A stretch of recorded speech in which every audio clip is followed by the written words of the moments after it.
AQAP's ability to continue to produce the motivational and tactical guide for their English-speaking Western audience in their absence.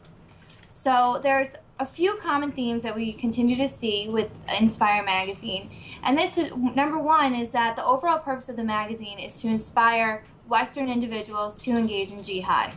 The editions include the recurring theme of the Inspire series, which is the guidance to conduct attacks against Western interests wherever the operative lives.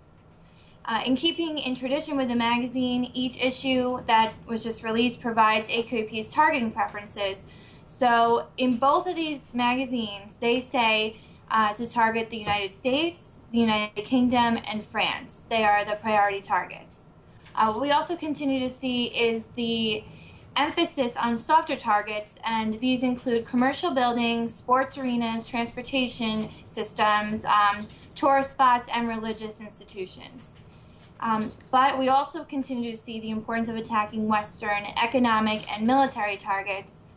So we'll continue to see them prefer to attack military bases and things of that nature.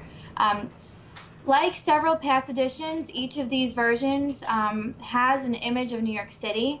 In the 8th edition, there is a busy street corner that in the picture you could see that it says 50th Street, so we took a look on Google Maps and we figured out it was actually 50th Street and 5th Avenue, which is right where Saks Fifth Avenue is located.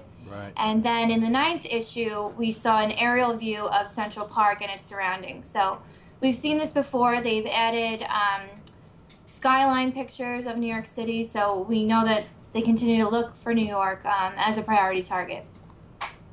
Now, one of the really interesting parts of the 8th edition was that it featured an article from Anwar al-Awlaki, and the group had been promising something from him for a long time, and finally in this edition his article came out, and it was called Targeting Dar al-Harb Populations. Dar al-Harb is countries at war with the Muslims, so that would include the United States.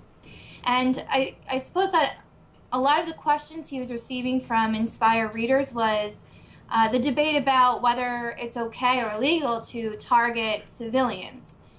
So al-Awlaki addresses this question directly in the article, and he's saying in most circumstances Allah would allow for the killing of civilians. And he uses excerpts from the Quran and hadiths to appeal to the Western Islamic youth through religious means. So basically what he says in this article is that all combatants can be targeted, which would be men, and then the non-combatants, women and children, they should not be singled out for killing, but if they're mixed in a crowd in a heavily populated area, then it's okay to target them as civilians. And to support this, he explains how Muhammad allowed for bayat, during which an enemy would be attacked at night when the darkness prevented a clear vision of the victim's identity. And he asked how this would be any different from detonating a bomb in a crowded space where men, women, and children essentially blend together. So for the most part, his thesis is aligned with the arguments that all infidels are the enemy and therefore should be targeted by jihad. And again, this was in the 8th edition. So some other components that we see in the 8th edition, if you remember from a previous IGTV brief, we spoke about how Inspire included training with an AK series. Well, this one has the next part, which is training with a handgun. So they focus on the Russian Makarov, and the series includes how to open the gun, how to hold it properly, and employing the stances. And it has all the pictures to accompany the instructions. So this goes along with our analysis that terrorist operatives increasingly are preferring small arms tactics for attacks. The first edition of Inspire featured an article, How to Make a Bomb in the Kitchen of Your Mom. That one's pretty famous by now. And that instructed readers on how to build a timed explosive device using a clock. In this one, they discuss remotely detonated devices and how a person on the ground could place the bomb and then, back off, so get as far away as possible from the device as they can, and they'll have the knowledge of what's happening on the ground, so they'll know whether or not they need to quicken the detonation of the device or if they need to delay based on what they're seeing from wherever they plant themselves.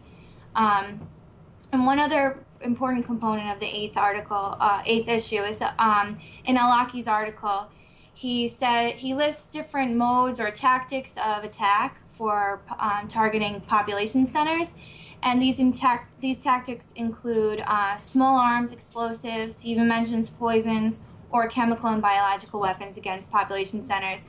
And again, he says that the U.S., the U.K., and France are the preferred targets. So he says that explosives, firearms, poisons, and all other methods that lead to inflicting the greatest harm on them would be completely okay to target civilians. Going forward, we see a shift in the operational capability of terrorists, which focuses on combined tactics, which is the small arms in conjunction with explosives. Okay, so why don't we just take a short break here, and we'll go off to a commercial, and we'll come back right after these messages with Kaitlin Kinderbergh from MSA Security.